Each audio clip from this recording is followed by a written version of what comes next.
sebagai pembina kepegawaian. Tugas saya yang paling berat ketika saya menjadi gubernur, Pak Agusrin, adalah menandatangani pemberhentian pegawai ASN yang dinyatakan inkrah kasus korupsi, sehingga mereka harus diberhentikan dengan tidak hormat dan tidak mendapatkan uang pensiun. Sehingga saya mau bertanya dengan Pak Agusrin, kira-kira bagaimana suasana kebatinan Pak Agusrin ketika harus melakukan itu?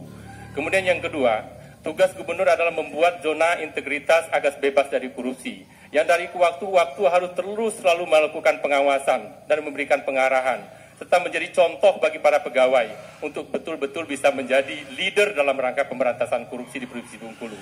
Sekali lagi, bagaimana suasana kebatinan dan suasana hati Pak Agusrin, serta tanggung jawab moral untuk melakukan dua hal tadi.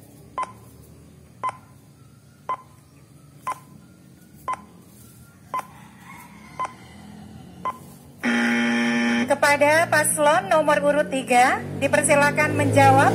Waktu 2 menit dimulai dari sekarang.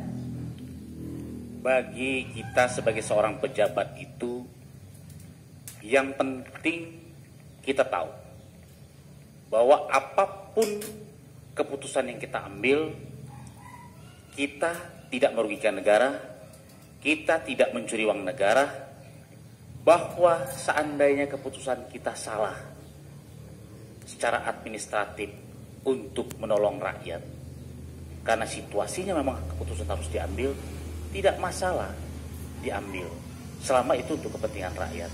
Yang jangan itu kita tidak mengambil keputusan. Suasana saya tidak merasa ada yang keliru.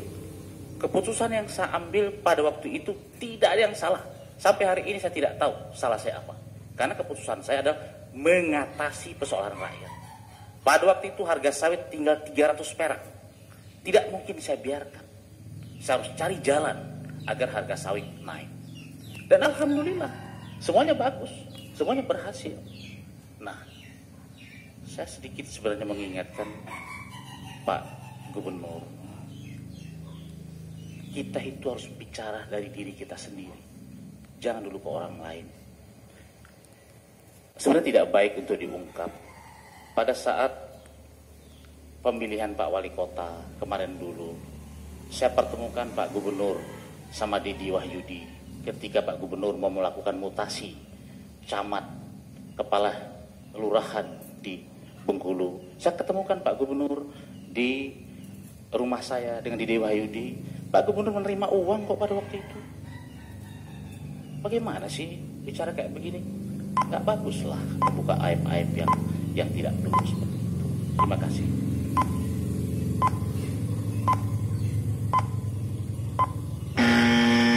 Paslon nomor urut 2, silakan menanggapi. Waktu 2 menit dimulai dari sekarang. Yang benar adalah Didi Wahyudi dikasih uang melalui saya yang kasih ke Didi Wahyudi, dan Agusrin sendiri tahu. Itu pertama.